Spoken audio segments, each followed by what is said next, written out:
Hey there, ladies and gentlemen. It is me, Dr. Donna. Welcome to week 13 of 11. Last week, I read The Thief Next Door. Here's what I have for you. Ladies and gentlemen, I'm going to do my best to give an objective review of the book. First of all, I'd just like to say that the author of the book has a Ph.D.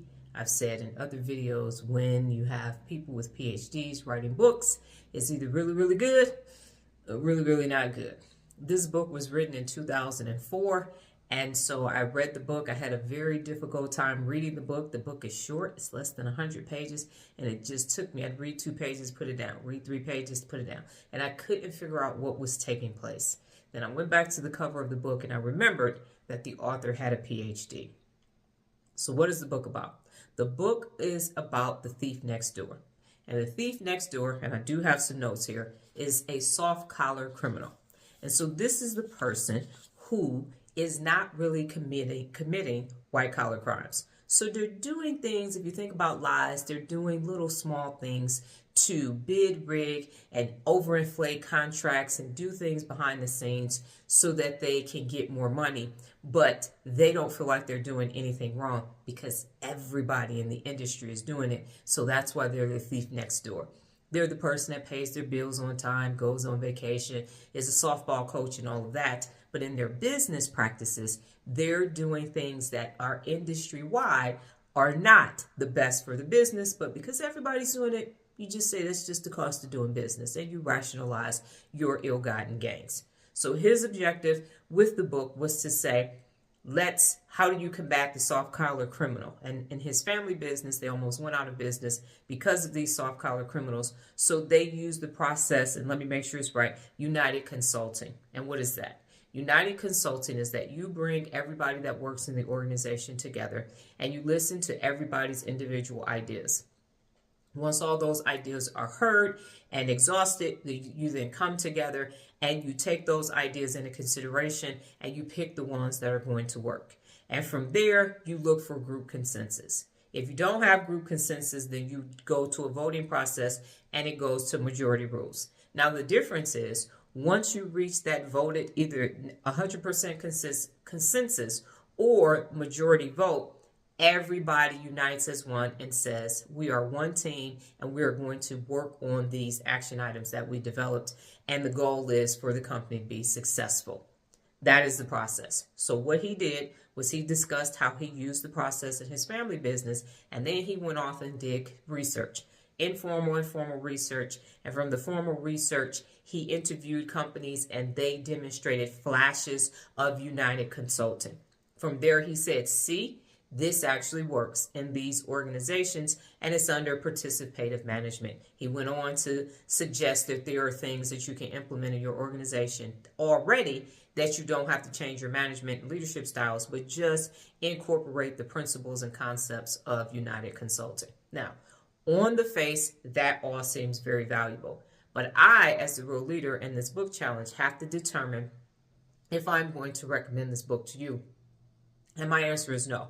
Because if it took me a very long time to read the book, or what I thought would be a very short time, if it just stretched out, and I was like, oh my God, this is just, it's just not reading well, then I have to say that it's a no for me because of the effort that it's going to take for you to extrapolate the information.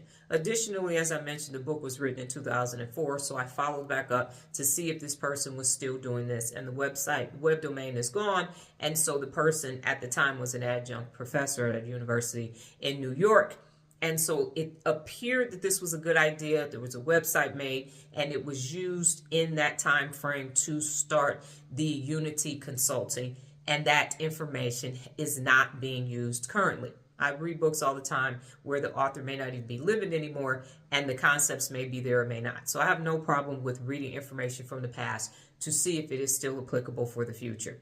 And here is what I'm going to say. So no, it's a no for me for the book if you find a copy of it, because it's just too difficult to read. And it's not high level. It's just how the book is written. It's taking too much to extrapolate the information. I gave you the gist of it. Use the concept if you so desire and incorporate it into your organization. But here's the thing that struck me as well. anything that you learn, if you're not going to be personally accountable, it doesn't matter because you're not going to make it sustainable. You're not going to use it long term. So the first things first, learn how to hold yourself personally accountable. And once you do that, then everything else that you add to it is going to lead to you being your best. If you don't hold yourself personally accountable, you are going to pick up a concept, put it down. Pick up another concept and put it down. Pick up another concept and put it down. And you're going to think it's just the concept. But it's not the concept. It's you, boo-boo. If you don't hold yourself personally accountable, nothing is going to stick. You have to wire the neural pathways of your brain to personal accountability, because the ultimate goal for that is best. And then everything you do after that is going to equal your best. So the book is a no. Use the concept that if you feel that it's necessary in your organization, and it is called United Consulting. And I just scroll back and get the steps from the video and take it from there. But if you're not going to hold yourself personally accountable, does it really matter what principle you're using, what leadership style?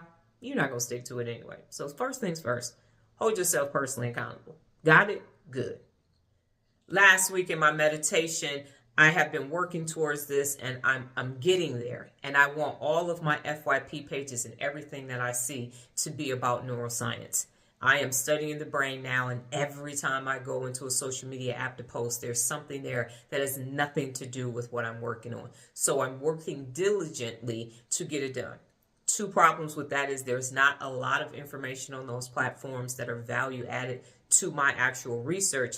And also, because it's so few people doing it, it takes a long time for the information to get there because people aren't putting out as much information on it as they are everything else. So it is a work in progress. I am seeing some of the traction now, so that is good. I will continue to work on that.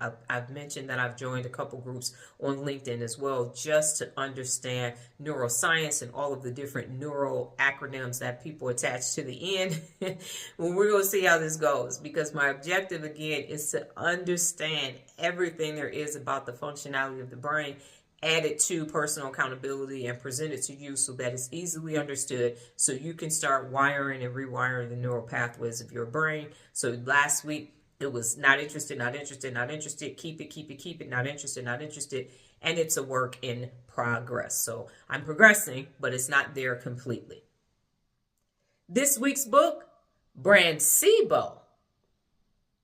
Well, that's my time, ladies and gentlemen. But before I get out of here, just remember the journey of 11, a time of meditation to a path of manifestation. Adios.